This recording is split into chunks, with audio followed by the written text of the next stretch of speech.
Hello everyone, जोहार। आज हम क्लास 8 का poem a heritage of tree के बारे में पढ़ेंगे।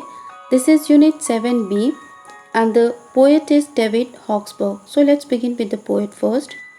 No the poet. David Hawksburg, 1923-1984, was a British-born teacher who worked in India. He first came to India in 1943 while serving with the Royal Air Force. He is especially known for his activity-based teaching, stories and poems. David Hawksburg, इनका जन्म हुआ था 1923 में और death हुआ था 1984 में। वे एक ब्रिटिश बॉर्न टीचर थे, यानी कि उनका जन्म ब्रिटेन में हुआ था, जो कि इंडिया में काम करते थे।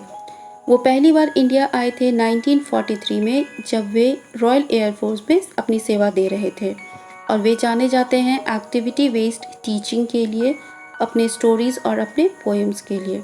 उन्हीं का एक पोएम है a heritage of trees that we are going to study today. So let's begin. Walking on a road on a hot afternoon, how do you feel when you come under a shady tree? Trees on both sides of the roads are indeed a blessing in the summers, yet we humans, in the name of progress, are cutting down trees mercilessly without thinking of the after effects. The poet has a similar message in the poem. Read and find for yourself. जब आप road पे चल रहे होते हैं, एक बहुत ही hot afternoon यानी कि गर्म वाली दोपहर में आप चलते हैं, और उसी भी समय में आप एक शेडी ट्री, एक छायादार पेड़ के नीचे आके खड़े होते हैं, तो आपको कैसा लगता है?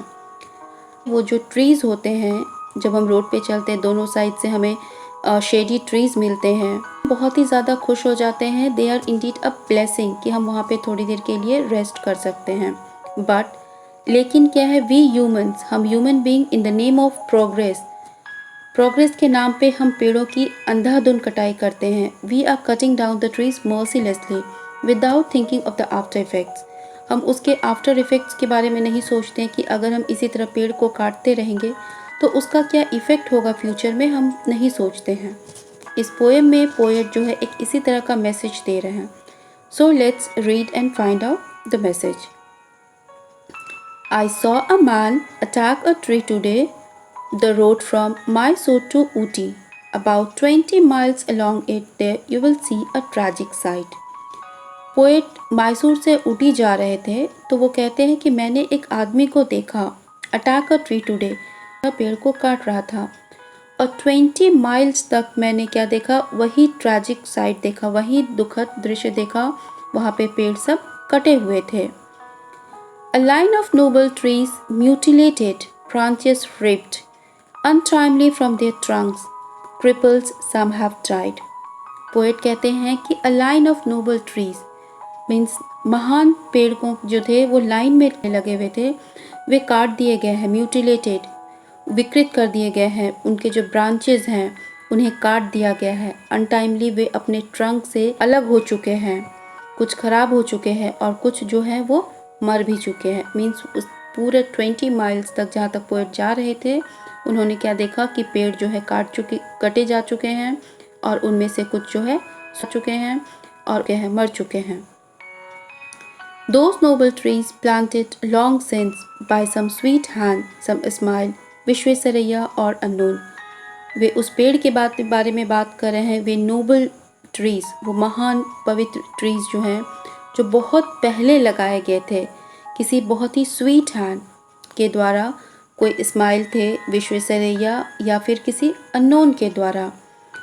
बाइबल में मेंशन किया गया Ismail the son of Ibrahim. Ismail कौन है? Son of Ibrahim.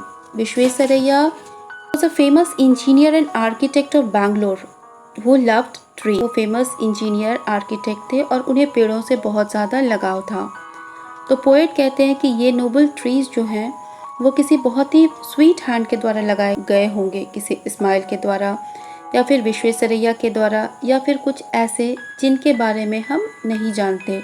इस बहुत पहले ये पेड़ लगाए गए थे। Let them come now from some more peaceful shade to look once more on their life's work, trees for the people.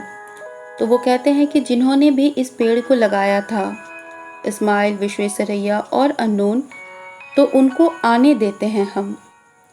जो मोर पीसफुल शेड मीन्स वो जो जहाँ जा चुके हैं वहाँ से हम उनको आने देते हैं और आके वो देखेंगे कि उन्होंने अपनी लाइफ में जो काम किया था, जो पेड़ लगाए थे, आज उनका क्या कंडीशन है। ये let all enjoy them, hack them, cut them up so that the fires that cook the village food shall burn more hot। फिर पोएट कहते हैं कि ठीक है, इंसानों को जिन्होंने भी इस पेड़ों को काटा है उन्हें इंजॉय करने दो, बेरहमी से पेड़ों को काट देने दो और उनका जो लकड़ी बचता है उन्हें जलाने दो, ताकि वो लोग क्या करते हैं, अपने घर में खाना बनाते हैं और वो जो जिससे खाना बन रहा है वो लकड़ी जो है वो और ज़्यादा हॉट होगा। तो इसमें पोएट कहते हैं कि जाने दो, जो इंसान जो कर रहे हैं उनको उसी चीज़ को इंजॉय करने दो। बट क्या है, trees are our heritage and ash so holy. वे कहते हैं कि पेड़ जो है वो हमारी विरासत है, हमारी धरोहर है, और जो ऐश है, जो लकड़ियों को जलाने के बाद जो राख निकल रहा है, वो राख भी बहुत ही ज़्यादा पवित्र है। तो स्टूडेंट्स, इस पोएम में पोएट ये बता रहे हैं कि जब वो मैसूर से ऊटी जा रहे थे तो वहाँ पे he saw a very tragic site about 20 miles तक क्या था, पेड़ जो है काटे जा चुके थे, ब्रांचेस रिप्ड, ब्रांचेस भी बेरहमी से उनको भी हटा दिया गया था, कुछ मर चुके थे। और फिर वो कहते हैं कि जिन्होंने भी इन पेड़ों को लगाया है उन्हें आके एक बार देखने देते हैं, उन्हें कैसा फील होता है, उन्होंने अपनी लाइफ में जो काम किया है आज उसका क्या रिजल्ट है। और फिर वो उनका कहना है कि इंजॉय करने दो इंसानों को, पीपल को इंजॉय करने दो, उन्हें उन पेड़ों को काटने दो और उन लकड़ियों से खाना बनाने दो। उनसे जो खाना बनेगा, जो फायर होगा, वो बहुत ही ज़्यादा हॉट होगा।